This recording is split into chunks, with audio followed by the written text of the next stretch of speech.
Eu vim à tribuna nesse momento para falar de um tema que me marcou muito. Venho falar sobre a alienação parental.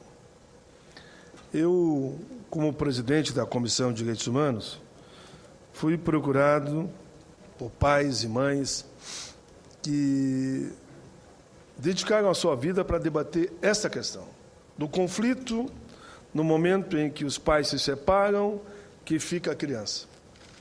A criança usada indevidamente como instrumento até de barganha do pai ou da mãe. A separação é legítima e é normal, quando o casal não se entende mais e quer caminhar de forma diferente. Agora, os filhos não podem pagar a conta. Por isso, dia 25 de abril é o Dia Internacional da Alienação Parental. E como eu fui relator dessa matéria, a partir desse grupo de pais e mães que me procuraram, e hoje é lei, eu venho à tribuna falar desse tema. Senhor presidente, o que há de mais importante no ambiente familiar do que viver em harmonia?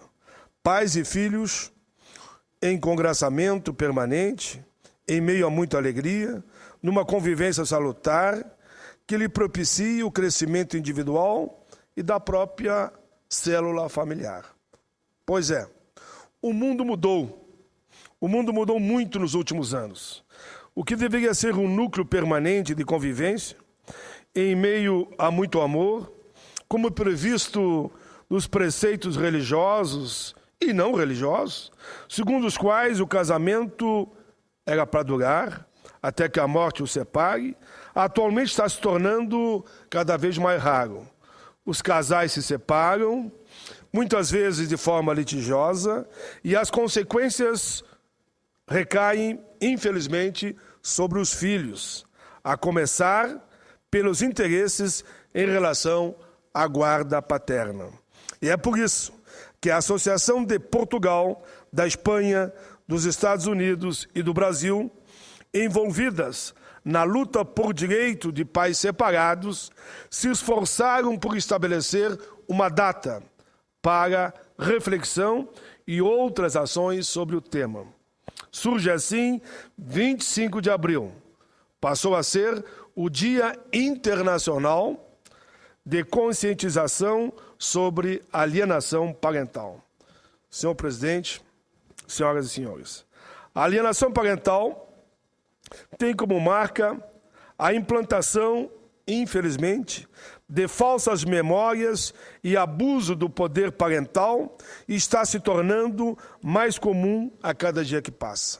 Certamente, já temos tomado conhecimento de fatos que ocorrem nos meios em que convivemos, no trabalho, entre amigos, nas vizinhanças, em outros grupos, onde os filhos são chamados a pagar a conta. Trata-se da influência ou pressão injustificada que uma criança ou adolescente recebe, fazendo com que passe a ter restrições em relação a um dos genitores. Acaba por gerar o afastamento entre pais e filhos e o desenvolvimento de sentimentos negativos, como ódio e a própria indiferença. A alienação parental pode ser promovida pelo pai ou pela mãe, pelos avós ou qualquer pessoa que conviva de maneira próxima ou possa influenciar a criança ou o adolescente. Isso leva à conclusão de que são necessários pelo menos 3 participantes para a ocorrência da alienação parental: o alienador, o alienado e o próprio filho ou filha.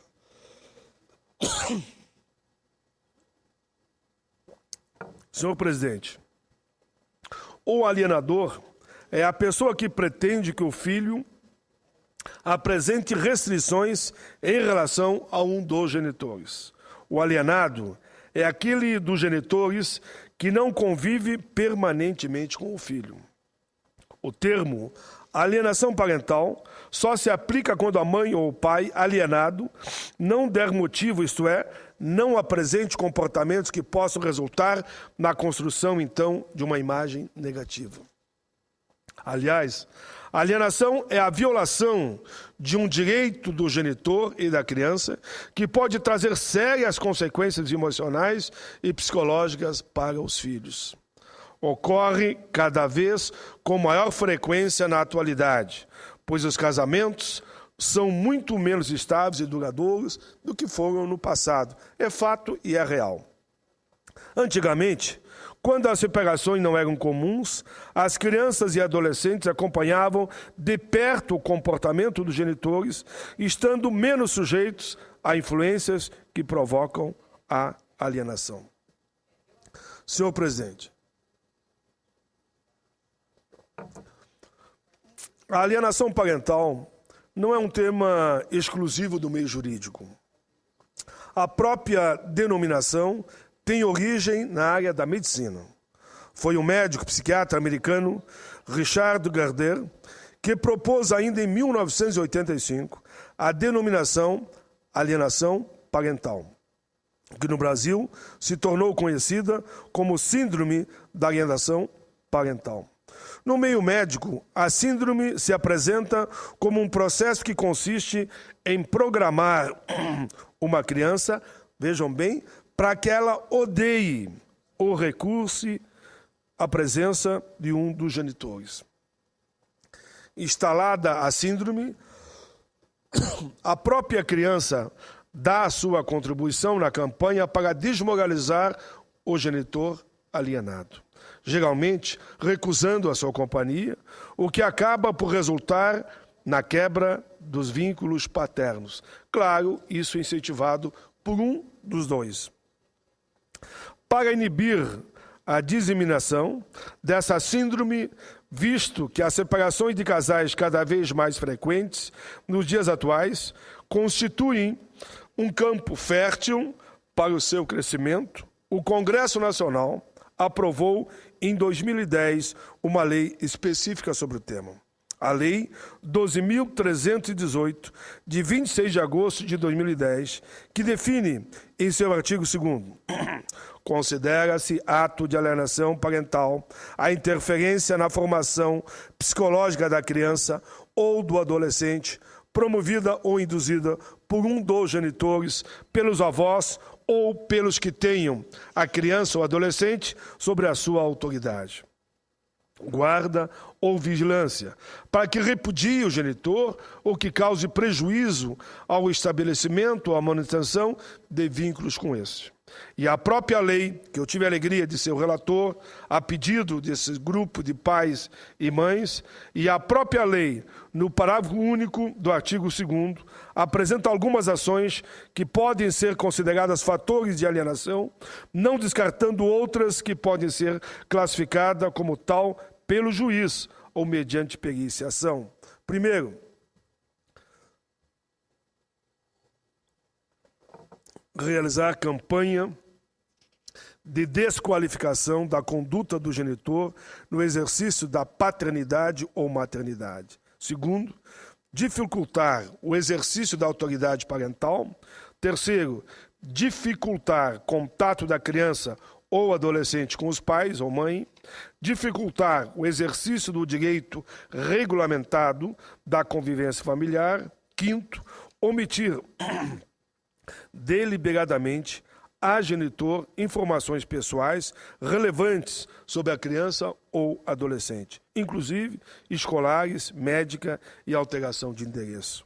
Sexto, apresentar falsa denúncia contra genitor, contra familiares, desde ou contra avós, para obstar ou dificultar a convivência deles com a criança ou adolescente.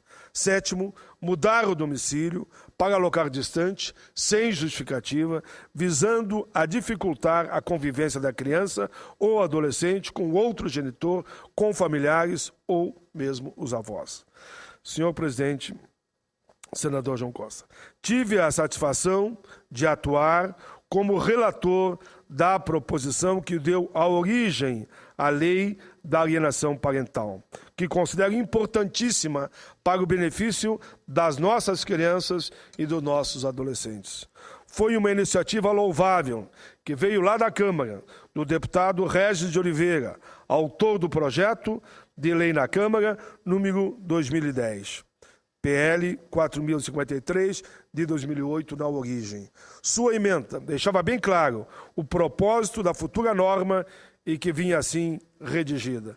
Dispõe sobre a alienação parental, altera o artigo 236 da Lei 8.069, de 13 de julho de 90, interferência promovida por um dos genitores na formação psicológica da criança, para que repudie o outro, bem como atos que causem prejuízo ao estabelecimento ou manutenção do vínculo com esse.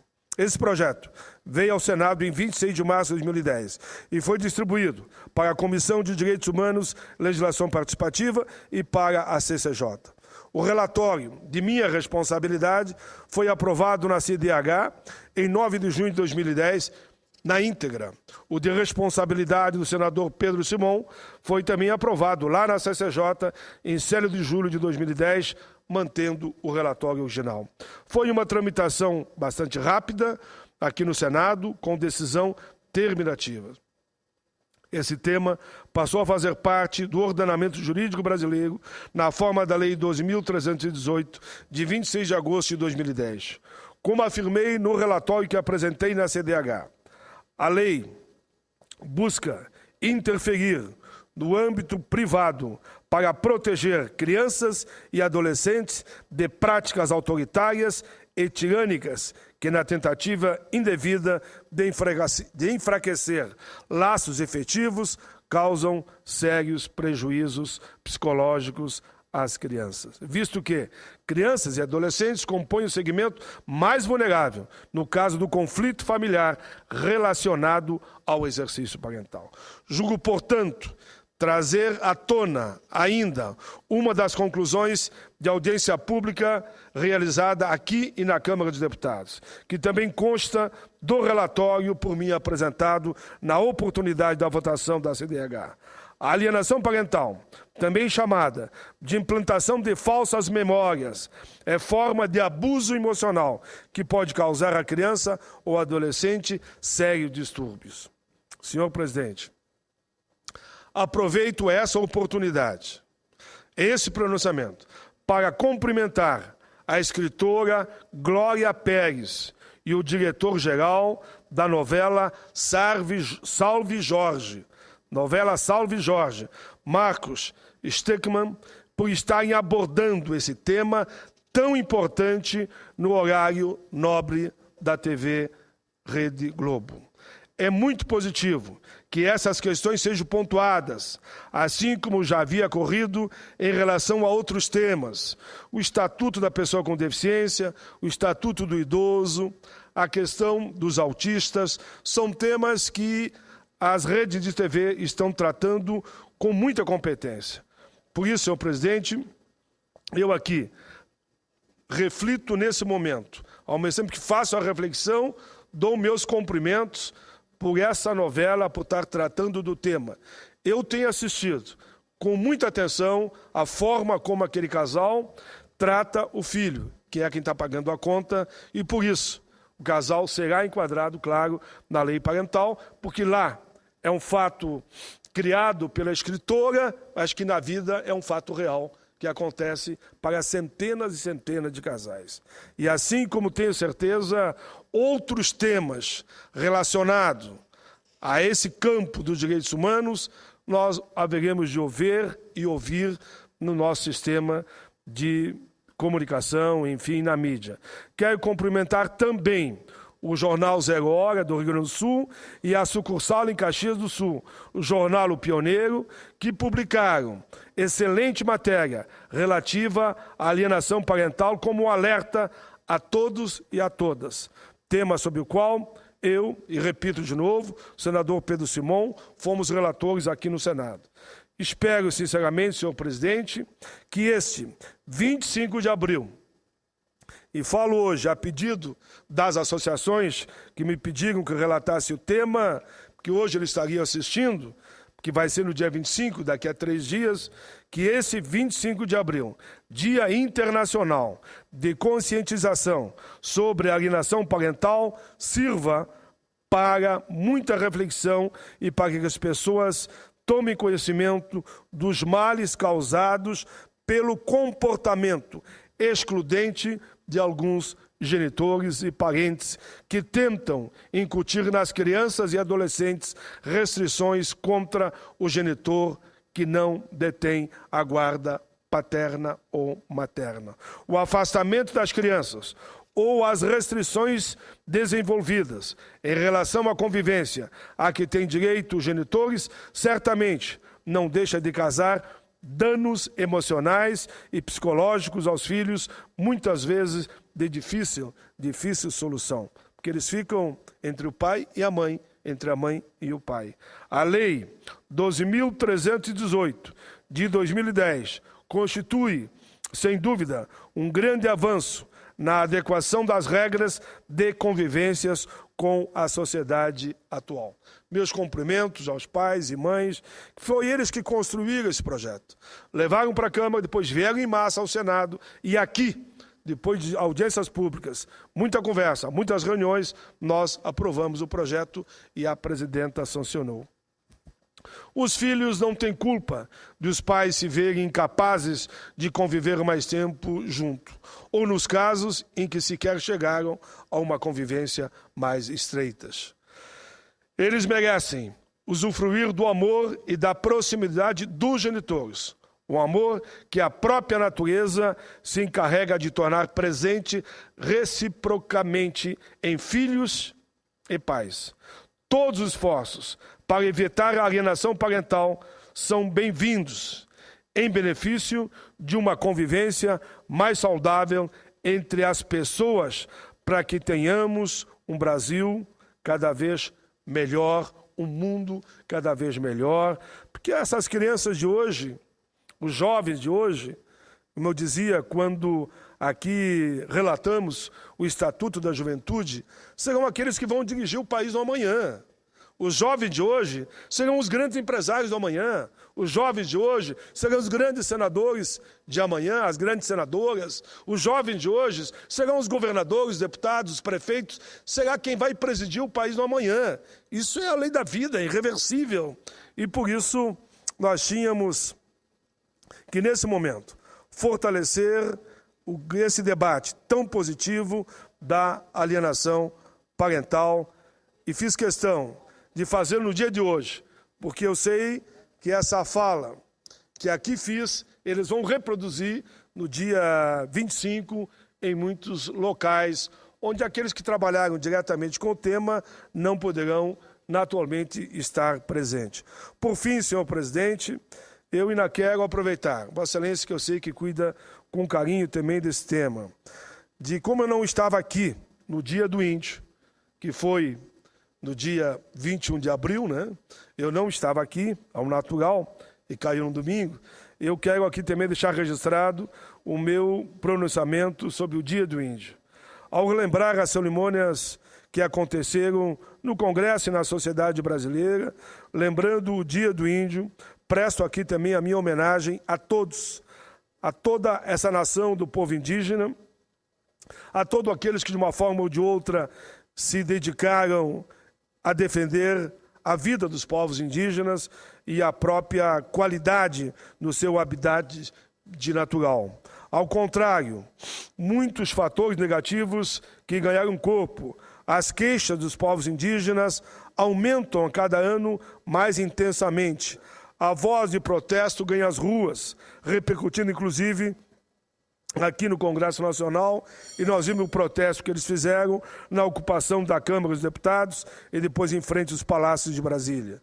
Nesse ano, registro a realização em Brasília da mobilização indígena nacional em defesa dos territórios indígenas, como a presença de mais de 600 representantes de 73 povos e várias organizações indígenas de todas as regiões do Brasil. A propósito dessa mobilização, como assinala a declaração em que é anunciado, é a defesa dos direitos indígenas, principalmente do direito sagrado às terras, territórios tradicionais e bens naturais. Por esse motivo, senhor presidente, é que houve uma grande manifestação lá na Câmara dos Deputados, para que os índios fossem chamados a debater e analisar a proposta da emenda constitucional número 215 de 2000, a qual, segundo os povos indígenas, entre outras alterações, pretende transferir do Executivo para o Legislativo a competência para a demarcação das terras indígenas que eles são contra, munidos de seus endereços tradicionais, chacoalhos, tambores, tacapes, lança. Os índios adentraram ao recinto da Câmara de Deputados e lá fizeram o seu protesto. Lembrei-me aqui dos dias da Constituinte, em que estive lá de 87 a 88. Naqueles tempos, esse parlamentar também presenciou inúmeras manifestações de negros, de índios, de pobres, de sindicalistas, que adentravam a casa do povo, pedindo para que, na sua ótica, os direitos fossem respeitados. Inúmeras vezes, recebemos aqui também no Senado, como presidente da Comissão de Direitos Humanos, os representantes dos povos indígenas. Senhor presidente, até agora vigorava na legislação brasileira perspectiva que compreendia o tratamento da questão indígena por meio de assimilização e de integração. Permitia que os índios fizessem a defesa dos seus territórios. E, nesse momento, eles se sentem ameaçados. Assim, a nova perspectiva da Carta Magna empenhava-se em fazer valer a ideia de que os índios devem ser garantidas as condições para que vivam sua vida e não a vida da sociedade brasileira. Isso significa a proteção dos direitos dos povos indígenas como a garantia do reconhecimento de sua organização social, costumes, línguas, crenças, tradições e, sobretudo, da terra que tradicionalmente sempre ocuparam. Pois bem, senhor presidente, senador João Costa. Pois bem, no dia 16 de abril, o plenário da Câmara serviu para que, ao vivo, o espírito da Constituinte voltasse àquele espaço, porque lá que fazíamos os grandes debates da nova Constituição, chamada por Ulisses Constituição Cidadã. Todos sabem que estou entre aqueles que se opõem ao desrespeito dos princípios da Constituição Cidadã de 1988. Parece claro que a finalidade da PEC 215 de 2000 é precisamente introduzir ainda mais empecilhos e obstáculos aos processos de demarcação, tornando-os impraticáveis. Como observou o antropólogo Márcio Meira, conhecedor da questão, por ter exercido a presidência da Fundação Nacional do Índio nos últimos 5 anos, e a aprovação da proposta, segundo ele, é um desastre político para o país, abrindo frente de conflitos de alto risco e difícil previsão, pois, nas suas palavras, diz: tirar do Executivo e levar ao Congresso é igual dizer que nenhuma terra indígena será mais demarcada no país. Parece não serem suficientes para os interesses outros que patrocinam essa PEC as enormes dificuldades enfrentadas nos dias de hoje para que os processos de demarcação sejam levados a termo. Nesse abril indígena, aproveito sempre para lembrar que o Brasil dispõe de 1.044 territórios. Estão regularizados pouco mais de 1/3, 363. Atualmente, elas representam 13% do território brasileiro. Os povos indígenas reivindicam os 348, porém a FUNAI ainda não iniciou os processos de demarcação respectivos, encontrando-se em tramitação 335. A posse precária da terra repercute na situação socioeconômica dos indígenas brasileiros, comprometendo a todos. Porque o conflito se instala, não tendo solução, nós sabemos que o conflito pode levar à morte agricultores e índios. O que nós queremos é solução. E aproveito para dizer, senhor presidente, e peço que considere na íntegra o meu pronunciamento, que a saída nesta situação não é aqui alguém pensar que eu estou pregando que os agricultores devem perder suas terras. Eles foram induzidos pelos governos na época, senador, para que lá estivessem agricultores. E, por meu entendimento, eles merecem a justa indenização tanto dos territórios quilombolas como dos terras indígenas, para que eles possam ter a sua terra, a sua plantação, mas a indenização devida pela forma como eles foram conduzidos a ocupar aquele espaço de terra. Se o governo indenizar os agricultores, com certeza, todos ficarão num convívio fraternal. Índios, agricultores e também os quilombolas. Me lembro aqui de um fato do Rio Grande do Sul, onde levei essa proposta e percebi que muitos preferiam a indenização e outros queriam ficar. Assim, se encontrou um convívio, eu diria, até familiar, entre índios, quilombolas e agricultores. Alguns índios preferiam a indenização, alguns quilombolas preferiam a indenização e alguns agricultores preferiam a indenização. Alguns agricultores queriam ficar na terra, alguns quilombolas queriam ficar na terra e alguns índios queriam ficar na terra. Se fez o meio termo, os que queriam a indenização foram indenizados por preço justo e os que queriam ficar na terra, ficaram na terra. Esse é o caminho de evitar o conflito na linha do entendimento, do bom senso, não querendo sacrificar ninguém.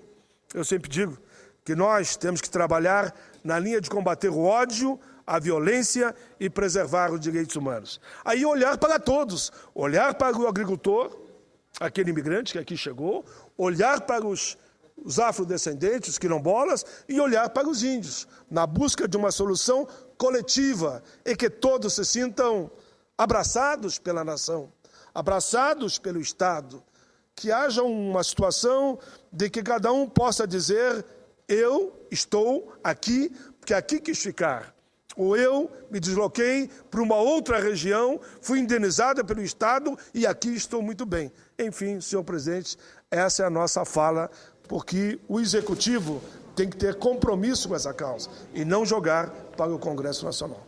É isso, senador João, uma alegria estar aqui sob a presidência de Vossa Excelência e fazer esse pronunciamento, tanto da alienação parental e terminando, lembrando um pouco da luta dos povos tradicionais, mas não deixando também de lembrar dos nossos imigrantes agricultores.